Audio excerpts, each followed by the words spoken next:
आकलन के मंच पे आपका बहुत बहुत स्वागत है। सबसे पहले एक परिचय आपका। जी, सबसे पहले तो ग्राम पंचायत चाचरसी आपका जी। स्वागत करती है। जी। आपकी पूरी टीम को, आपको, सत्य आकलन की टीम को जी। मेरी पंचायत की तरफ से मैं आपका एक बार पुनः स्वागत करता हूँ। चलिए, बहुत बहुत धन्यवाद। यहाँ के मतदाता भी आप हैं, जी। क्या कुछ करना चाहते हैं पंचायत में? पंचायत में मैं बहुत कुछ करना चाहता हूँ। जी। मेरी पंचायत को मैं एक स्मार्ट सिटी के रूप में हम्म। बनाना चाहता हूँ।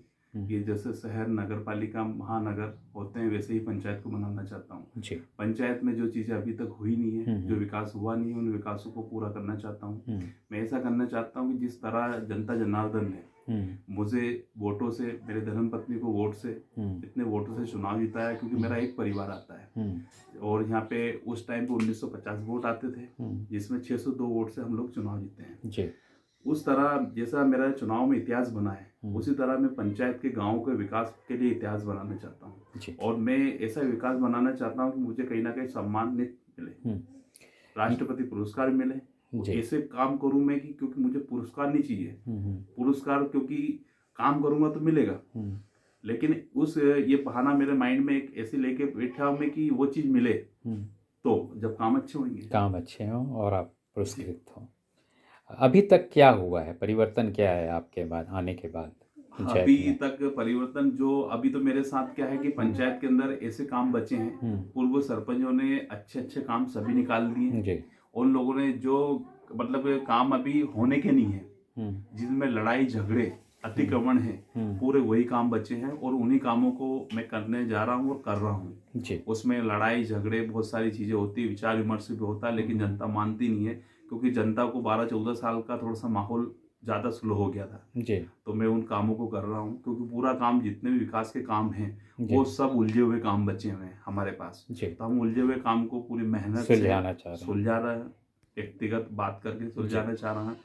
ऐसा नहीं कि हर ताकत का गलत उपयोग है, कोई गलत उपयोग नहीं है। अच्छे से भाईचारे से हाथ जोड़ के, पैर जोड़ के, जैसा माहौल जमता है मैं वैसा करना चाहता हूँ और वैसा हो भी रहा है। प्रधानमंत्री की जो महत्वाकांक्षी योजना है जी, आवास की, कितने कुटी की जरूरत अभी भी है ये पांचों गांव अभी के मेरे पंचायत में? गांव के अंदर 400 के लगभग कुटी की जरूरत है, मेरी पंचायत में पूरी। तो 2019-20 में जो सर्वेक्षण हुआ था, उस सबों को मिल गया क्या कुटी? नहीं मिला। वो कितनी बचे 2011 होंगे? 2011 का सर्वेक्षण। 2011 का जो सर्वेक्षण था, उसमें से 90 बाकी है आवास, जिसमें लिस्ट है। पर जब से सरकार, हम लोग चुनाव में चयनित होकर आए, इसके बाद से कोई कुटी नहीं मिला। अब कुटी नहीं मिलने के बाद से फिर सरकार चुनाव की ओर हो गई। चुनाव होने के बाद वो कुटी यथावत जैसी की जैसी रही। फिर लाडली बहना का मामला हुआ। लाडली बहना के अब सुनने में आ रहा है, क्योंकि हमने मुख्यमंत्री आवास के नाम से 450 नाम दिए थे जी पंचायत की तरफ से, जनपद को सबमिट करे थे कहीं ना कहीं। अब नया सिस्टम उसमें आ रहा है कि लाडली बहना के रूप में, तब सरकार जैसा चाहेगी वैसा होगा, वैसा करें जी। और हम लोग तो यह चाहते हैं कि हमारी पंचायत के अंदर चाहे शौचालय का काम हो, चाहे साफ सफाई का काम हो, चाहे कुट्टी का काम हो, चाहे आवास का काम हो, मतलब हितग्राही को जहां तक लाभ में पहुंचा सकूं, वहां तक लाभ। हाँ, अभी मैंने कम से कम 100 लोगों को कहीं ना कहीं अनाज की ओर जोड़ा है, 100 लोगों को मैंने पेंशन की ओर जोड़ा है, मतलब 100 परिवार हुए हैं। ये मैंने अभी मेरे बनने के बाद ये काम करे हैं। जमीन स्तर पे तो मैंने काम करा वो अलग है, ये व्यक्तिगत परिवार के काम करे। पेंशन में मैंने 40 लोग ऐसे हैं जो विकलांग के रूप में आते थे, कोई मुख बधिर है, कोई हाथ पैर से है, तो ऐसी संख्या ज्यादा हुई है। तो ये जो 400 लोगों को कुटी अगर मिल जाती है, हाँ, ये पांचों गांव की पंचायत में, तो क्या पूर्ण पक्काकरण हो जाएगा? जी, जो 2024 का लक्ष्य हो गया। वैसे अगर देखा जाए तो आकलन कारण क्या है कि वो कम है, लेकिन परिवार के अंदर 4 भाई हैं, 4 भाई ने आज अलग अलग अपनी आईडी करवा रखी, क्योंकि आज जनता जनार्दन बहुत जागरूक हुई, क्योंकि हमारे देश के मुखिया जी ने इतना जनता को जागरूक किया है और बहुत अच्छा कर रहा है। सोशल मीडिया की तरफ है, जैसे कि ये पे लेन देन, पैसा लेन देन है, आज जनता पैसा बैंक में रखती नहीं है, पूरा मोबाइल में रखती है। उसी तरह जनता इतनी एक्टिव है आज की तारीख में कि वो ये चाहते हैं कि हमारे 4 बेटे हैं, तो चारों बेटों की आईडी अलग होना चाहिए, तो उन्हें शौचालय का मिलेगा, उनको पात्रता पर्ची मिलेगी, आवास भी मिलेगी, ये सब चीजें। सरपंच साहब, एक महत्वपूर्ण प्रश्न है, आप युवा हैं, जो पंचायती राज व्यवस्था में आरक्षण का मुद्दा है, जैसे पिछड़ा, अति पिछड़ा, दलित और महिला, ये आरक्षण व्यवहारिक है या इसमें बदलाव होना चाहिए? देखो साहब, मैं आरक्षण से मुझे कोई कतई कोई प्रॉब्लम नहीं है, लेकिन मैं ये मानता हूँ कि जैसे मैं एक जनरल से आता हूँ, हम लोग अनारक्षित में चुनाव लड़े हैं। जब आपने, मैं सरकार से कहना चाहता हूँ, चाहे मेरी भाजपा सरकार हो या कांग्रेस सरकार हो या अदरवाइज सरकार कोई सी भी हो, या तो समान नागरिक दिया जाए, समान आरक्षण दिया जाए, या उसकी क्वालिटी के हिसाब से दिया जाए, या फिर जैसे मैं अभी चुनाव लड़के यहाँ पे सरपंच बना हूँ, सरपंच प्रतिनिधि हूँ मैं, मेरे वाइफ सरपंच है शिला राहुल सिंह राजपूत। तो अनारक्षित जब आपने सभी के लिए, एससी के लिए एससी सीट आरक्षित की, एसटी के लिए एसटी की, ओबीसी के लिए ओबीसी की, तो जनरल वालों के लिए अनारक्षित क्यों? उनके बीच में सभी को क्यों घुसाया आपने? अगर आपको ऐसा लगता है कि जनरल लोग भारत में नहीं रहते हैं क्या, हम वोट नहीं देते हैं क्या? क्योंकि हमें सबसे लड़ना पड़ता है उस सीट के अंदर, हमारी पीड़ा है ये।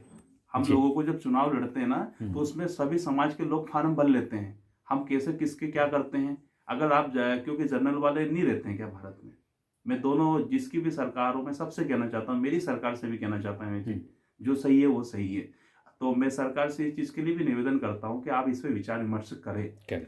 इसी विषय पे उपस्थित सरपंच साहब से 2 लाइन बात करना चाहिए। क्या लगता है सरपंच साहब, ये जो आरक्षण दिया जाता है पिछड़ा, अति पिछड़ा, दलित और महिला को, वो आरक्षण रहना चाहिए या बदलना चाहिए? रहना चाहिए। जैसे महिला आरक्षण आपको मिला, अगले बार ये जब आरक्षण समाप्त हो जाता है तो चुनाव आप लड़ेंगे या आपके पति लड़ेंगे? अगर आरक्षण नहीं रहता है, आरक्षण अगर मिलता है तो मैं लड़ सकती हूँ, आरक्षण नहीं मिलता है तो पति लड़ सकते हैं। क्यों? सामान्य में क्यों नहीं लड़िएगा आप? जो उत्थान के लिए आपको 5 वर्ष दिया गया कि आप अपने को ऊपर उठाइए, समाज में बराबरी के दर्जे में आइए, तो आप क्यों चुनाव नहीं लड़िएगा? अगर सीट आती है तो नहीं, सीट आरक्षण तो है तब आपने चुनाव लड़ा, तो क्या फ़ायदा हुआ आपको? आरक्षण समाप्त हो तो भी आप चुनाव लड़ें? एक बार आपका परिचय बताइए, नाम और पंचायत का नाम बताइए। ग्राम पंचायत चाचा से। आपका शुभ नाम? शिला राजपूत, सरपंच है। कैसा महसूस हो रहा है, जनता ने आपको मौका दिया?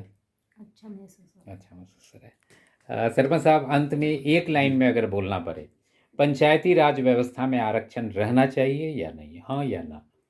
पंचायती व्यवस्था में आरक्षण रहना तो चाहिए, लेकिन जो मैंने अभी थोड़ी देर पहले बोला, अगर आपके भारत के अंदर या आपके गांव के अंदर अगर सभी समाज है तो सभी को मौका दिया जाना चाहिए, क्योंकि सब लोग रहते हैं। आप या फिर एक काम ऐसा कर दीजिए, पंचायती राज हो, चाहे विधानसभा हो चाहे लोकसभा हो, सभी अनारक्षित कर दीजिए।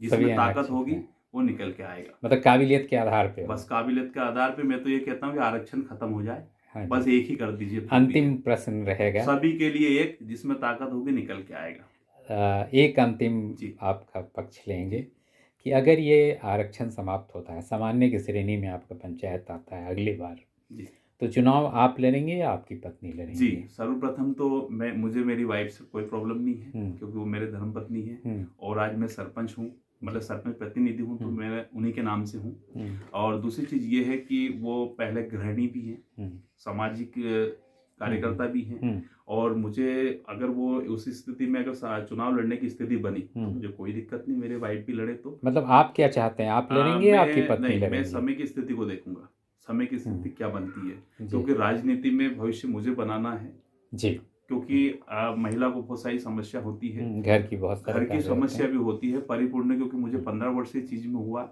अभी उनकी कहीं ना कहीं भी स्टार्टिंग है, तो उनको 15 वर्ष में वो वहां पहुंचेंगे और अब फिर हम 15 वर्ष से पीछे रह जाएंगे। तो अगर उस टाइम पे अगर स्थिति अगर सरपंच के चुनाव की बनती है, मुझे कोई प्रॉब्लम होती है, मेरे वाइफ को लड़ा दूंगा मैं, कोई दिक्कत नहीं है। चलिए, बहुत बहुत धन्यवाद आप लोगों का विचार साझा करने के लिए और आने वाले कार्यकाल के लिए शुभकामनाएं। धन्यवाद।